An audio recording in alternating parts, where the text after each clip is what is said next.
How'd you like your secondary's performances to get to himself? Um, I thought we did a good enough job to be in the game. I don't think we did a well enough job to win the game. So back to the drawing board.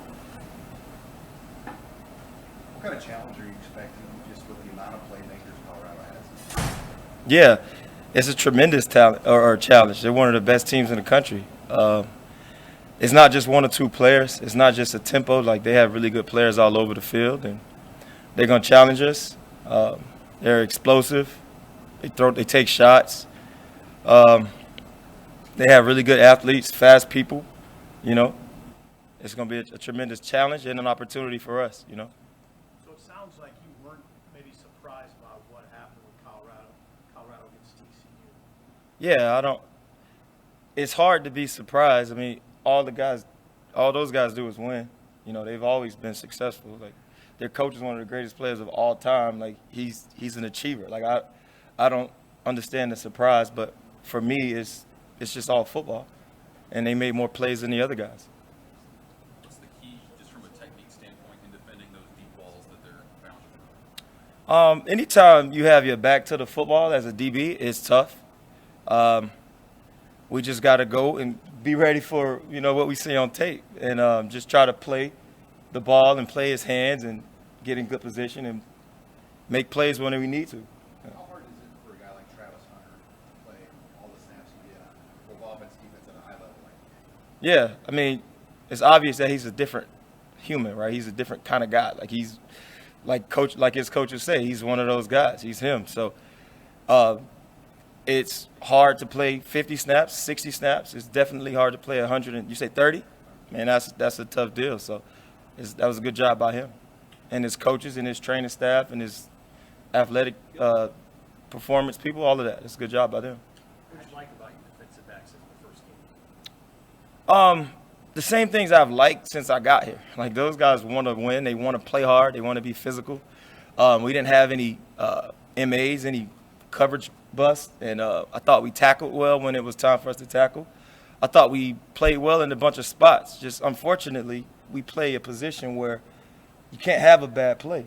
We don't have that level of, it's not okay, right? So if a D lineman makes a mistake, then we can still get the ball on the ground. Or if they get beat, or if a linebacker gets beat, we can still get the ball on the ground. If a DB gets beat, the entire world knows it. But that's life, though. Like that's just how it is playing DB. What are the things you want to tighten up on? To be honest, man, I really take the same approach every day. I'm not like a reactionary coach. We preach the same things every day, and whether we won 100-0 and gave up 0 yards, or we lost 100-0 and gave up 10,000 yards, it would be the same thing. The everyday things that I talk about, and that's really it. The Minnesota receiver made a great play, obviously, on that 4th and 10. Yeah. How do you attack that one in particular with Malcolm? I mean, is it just the guy beat him there? Yeah. I know he made an inside move, went out, Yeah. obviously gets his foot inbounds. Like when you're coaching that on film, where do you start? I tell Malcolm and whoever else gets beat, that's on me. If I didn't put him in that position to where his reaction to that is second nature, then I didn't do a good enough job. The only thing that they must bring is their effort and their discipline and their violent nature. Like everything else is on me. So that is what it is. I got to do a better job of putting him in that situation and making sure that he aligns where he needs to align, and that is solely on me. It's a big week for Quentin Newsome this week, obviously going against a guy like Hunter and their other receivers. How have you seen him kind of embrace that moment going throughout this week? If I'm a good coach at all, those guys come with the same attitude every day, right? Like, again, like DB is a position where I'm not a very good athlete, but if I catch one of our DBs with the wrong eyes or the wrong leverage, I could probably catch a ball on them. So, again, they have great players. I think I have competitive players that will be ready to make plays and go to war, and we'll see how it turns out. We'll have bad plays. I'm sure of it. It happens every game. So I don't want him to get too high. I don't want him to get too low. I just want to have him take the same approach that he's taken since the spring, since I got him. You know, I'm proud of him, and I'm proud of the rest of the group. Coach, how chaotic could it be on the field for a DB when an offense needs to go as fast as Colorado showed at TCU? If it wasn't real chaotic for defenders, I'm not sure they would do it. Going fast is hard for everyone. We just got to take a deep breath and make sure that we're preparing and hydrating and getting in the best shape we can and putting our bodies in the best position to be successful on Saturday. And it's gonna be a challenge for us. This is why they do it. What are you expecting just for the scene, the atmosphere in Boulder for Deion Sanders' first 1 year there? Not gonna lie to you, I don't have any expectations. The scenery and the fandom, none of that's for me. You know, I just want my guys to play well. I want us to play well as a defense, and I want us to play well as a team. I don't get really caught up in much else. Respectfully. What we saw out of Omar Brown, Deshaun Singleton, is that what you've been seeing pretty much throughout? Yeah, I'm not surprised at those guys at all. I see it every single day.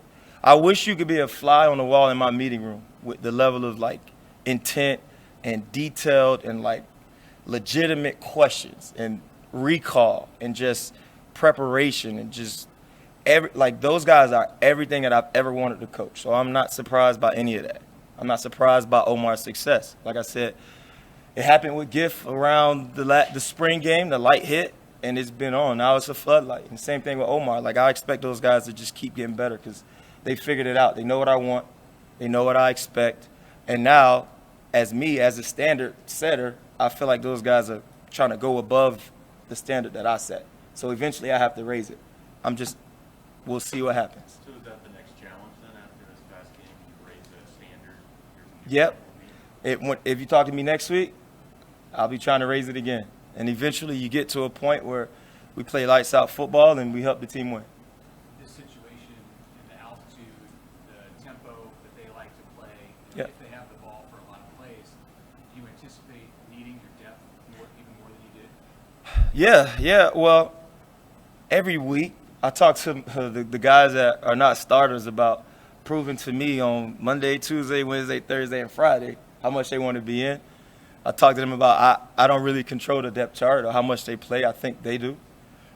So we got some guys trying to step up this week because they know, if we play 90 plays, I can't expect the starters to play 90 plays. Hopefully it doesn't come down to 90 plays, but if it does, then I have to put some of those guys in. So hopefully today and tomorrow and Friday they show me they deserve to be in. I know you're on the defensive side of the ball, but how do you see Jeff Sims respond in practice against you guys? I treat Jeff like I treat all of my players. Like we just go one day at a time. And I don't think he has to overreact. I think again that's a position where things are magnified and mistakes. The margin of error is this small, and one mistake could end up on YouTube and Twitter and that. So he's again just going to attack it and get in his drills and work on what his coach tells him to work on. I have a lot of confidence in Jeff. One or two different outcomes and then we having a different conversation, right? But again, that's football. The margin of error for that position and the DB position is, unfortunately, really small. All good. Good? No problem.